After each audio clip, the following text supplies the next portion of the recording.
Hello guys, I'm Steve. Welcome back to the channel. Welcome back to another video. If it's your first time stopping by the channel, hit that subscribe button. Trust me, you won't regret it. You're a returning subscriber as always, guys. Welcome back, and I do appreciate support.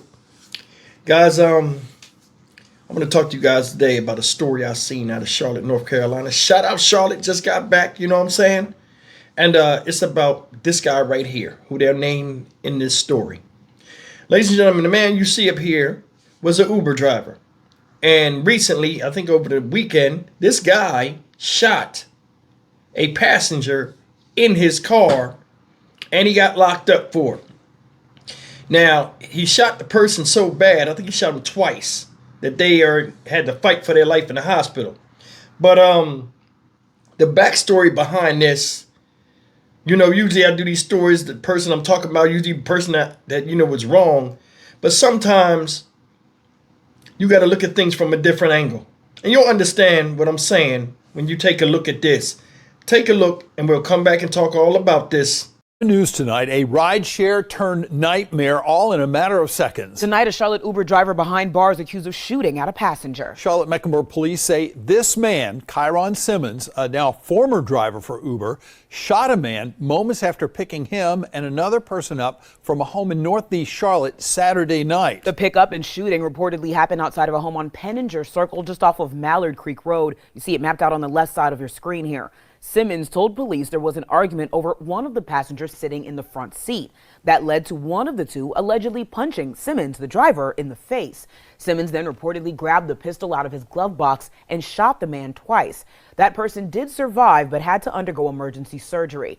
Police later arrested Simmons and charged him with assault with a deadly weapon with intent to kill. Now, we've also learned that Uber has since removed the driver and riders' access to the popular rideshare app. Now begs the question, who was right and who was wrong? A legal expert that we spoke to says this case is a complicated one. Our Michael Warwick is at Charlotte-Mecklenburg Police Headquarters getting answers into why police say the driver's actions broke self-defense laws. A local attorney tells me this case is likely destined for court. An Uber driver allegedly punched in the head before pulling a gun and shooting the passenger.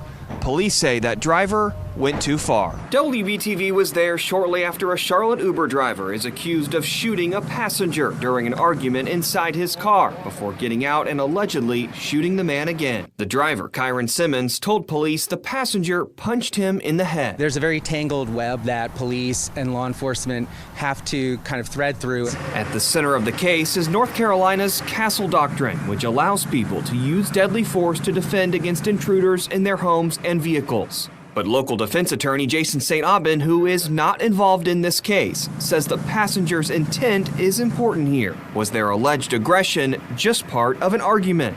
For instance, it matters greatly whether somebody was trying to steal someone's car or not steal their car.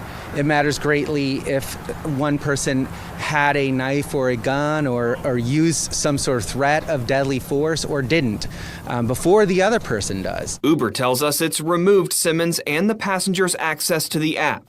The rideshare company does not allow any driver or customer to carry weapons during a ride. Police ultimately charged Simmons with assault with a deadly weapon with intent to kill. St. Aubin says it's possible imperfect self-defense could be the basis for prosecutors to consider a lesser charge. The police in this situation, in their affidavit at least, have publicly stated they felt the force used was excessive, but it'll be up to the courts to decide how that will play out. The passenger did survive and is recovering at a local hospital. Meanwhile, jail records show Simmons is being held in jail on a $10,000 bond.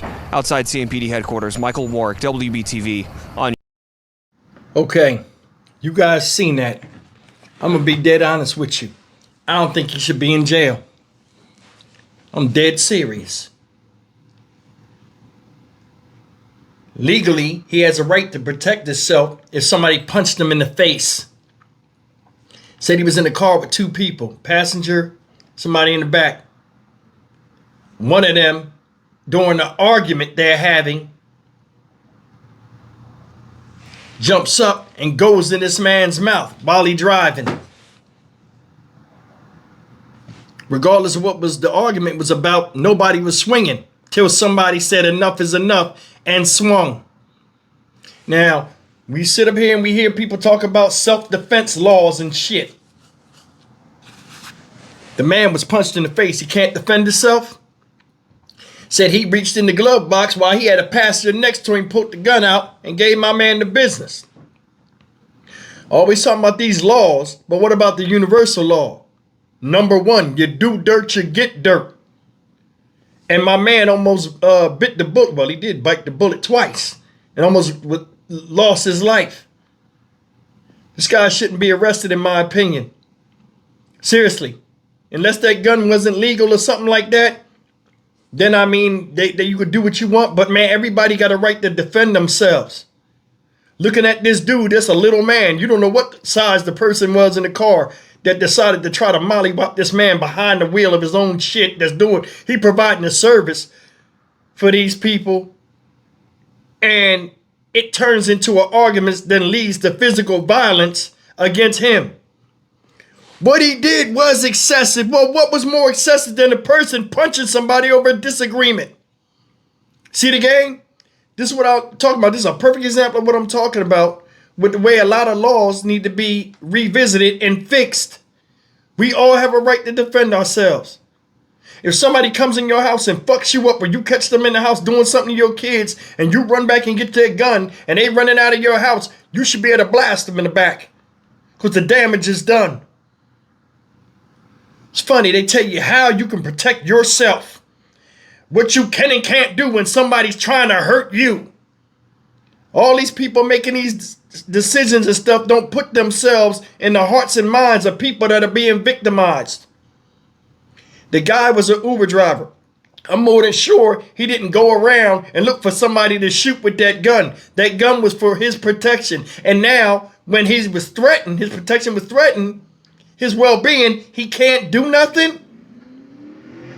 That's the problem I have. And it's like a lot of people out here, they throw these laws out and then they got a law under that law to deal with the different confusion and stuff like that. Every case ain't the same. Every case ain't the same. They're saying he's excessive because he got a gun and the guy had fist. If you really pay attention to it. They tell you have a right to defend yourself, but they'll tell you how to defend yourself. So we need to have classes where all American men go into these classes and women and listen to them tell you what you can and can't do when somebody trying to fuck you up. Like they said, oh, I seen a news article.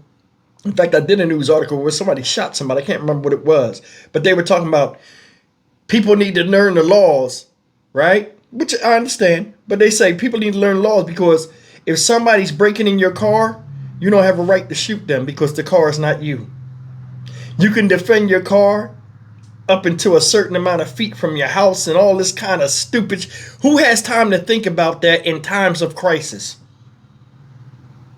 That's the part that's stupid. A lot of executive decisions have to be made before trauma is inflicted or after trauma is inflicted on you, somebody you love, or just somebody out there. Every situation ain't the same, and everybody's motive ain't the same when they trying to fuck you up. So how you gonna sit up here and throw these laws? Now, he got a small bond. That shows you how stupid this whole thing is. But I mean, damn, people need to keep their hands to themselves. People running around here punching people, not thinking nothing gonna happen to them. Then when something does happen to them, the effect of the cause that they caused that gave them the effect, that's the person that's wrong. Makes no sense to me. If this is described the way they described it, they just had an argument and he has a right to refuse, or he might have told him to get out and they ain't want to get out and he went in his mouth. They threw the first stone. So what should happen? Stupid, man. Stock Market Steve for the Dynamic Reason channel. As always, like, comment, share, and subscribe. I will see you in the next video. Take care.